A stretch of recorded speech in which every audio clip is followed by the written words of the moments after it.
Hello friend, welcome back to my channel Afsana কিচেনে সবাইকে welcome. তো চলে এসেছি নতুন একটা ইউনিক রেসিপি নিয়ে। তো আশা করছি ভিডিওটা সবার ভালো লাগবে। যদি ভালো লেগে থাকে অবশ্যই লাইক করবেন, আর যারা নতুন তারা ইউটিউব থেকে দেখলে সাবস্ক্রাইব করবেন, আর ফেসবুক থেকে দেখলে ফলো করবেন।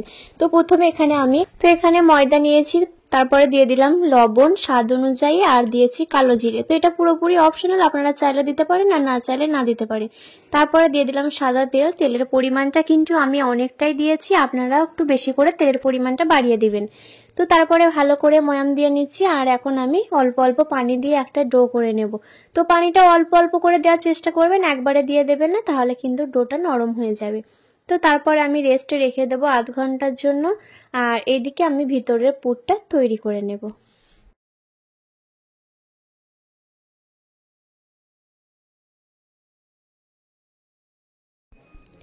তো কড়াই বসিয়ে দিয়েছি, আর উনানটা এদিকে আমি ধরিয়ে নেব। আর এখানে আমি একটা ভাজা মশলা করব, তার জন্য নিয়েছি শুকনো লঙ্কা, কালো জিরে, গোটা ধনে আর গোটা জিরে। তো সবগুলো দেওয়ার পর এখন আমি হালকা খোলায় ভালো করে ভেজে নেব।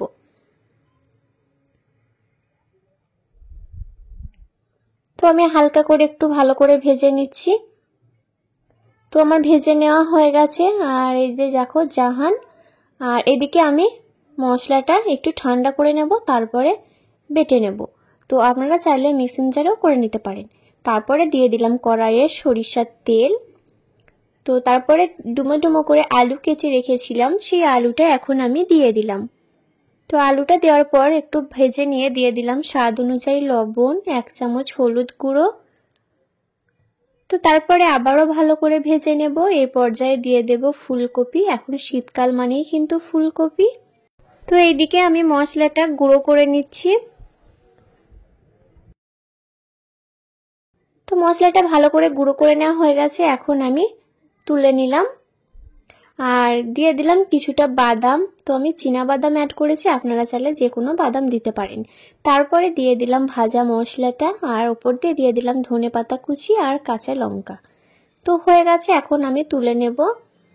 আর এইদিকে আমি ডোটা নিয়ে চলে এসেছি। তো ডোটা নিয়ে আমি আর একটু কিন্তু ভালো করে হাত দিয়ে ময়াম দিয়ে নিলাম। এখন কিন্তু লেচি কেটে নেব। তো তারপরে আমি এখন বেলে নেব। তো একটু পাতলা করেই বেলে নেওয়ার চেষ্টা করবেন, যেন মোটা না থাকে। তো প্রথমে আমি সবগুলোই কিন্তু বেলে নিয়েছি, আর এখন আমি কিন্তু সেঁকে নেব, মানে হালকা করে, খুব বেশি না, শুধু এপিঠ ওপিঠটা একটু হালকা করে ভেজে নেব। তো আপনারা দেখে বুঝতে পারবেন যে আমি কতটা ভেজে নিয়েছি। জাস্ট 1 মিনিট মতো ভেজে নিয়েছি, অল্প একটু। তো সবগুলো আমি এইভাবে ভালো করে ভেজে নেব অল্প আছে। তো এখন আমি একটা রুটি নিয়ে নিলাম, আর ভিতরে দিয়ে দিলাম ওই যে আলুর পুর। তারপরে এখন উপর দিয়ে দিয়ে দেব চিজ। তো এখানে আমি চিজটা অ্যাড করছি। এটা কিন্তু খেতে খুব ভালো লাগবে, আর আপনাদের হাতের কাছে যদি চিজ না থাকে আপনারা না দিতে পারেন। তো চিজটা আমি একটু বেশি করে দিয়েছি, আপনারা চাইলে কম করেও দিতে পারেন। তো তারপরে এই যে পুরো উল্টে দিলাম, ভাঁজ করে দিলাম। তো এইভাবে আমি সবগুলো তৈরি করে নিয়েছি। আর এখন আমি আবার তাওয়া বসিয়ে দিয়েছি, আর তাওয়াতে দিয়ে দিলাম। আর এখন আমি সাদা তেল দিয়ে ভালো করে ভেজে নেব। তো সাদা তেল দিয়ে দিলাম, এখন আমি গোল্ডেন কালার করে ভালো করে ভেজে নেব। দেখুন দেখতে কতটা লোভনীয় লাগছে, আর তেলটা কিন্তু একটু বেশি করেই দিতে হবে। তো আমি একটু বেশি করেই তেলটা দিয়েছি, আর এভাবে সবগুলোই ভেজে নিয়েছি। তো আমার সবগুলো তৈরি হয়ে গেছে এই ইউনিক রেসিপিটা।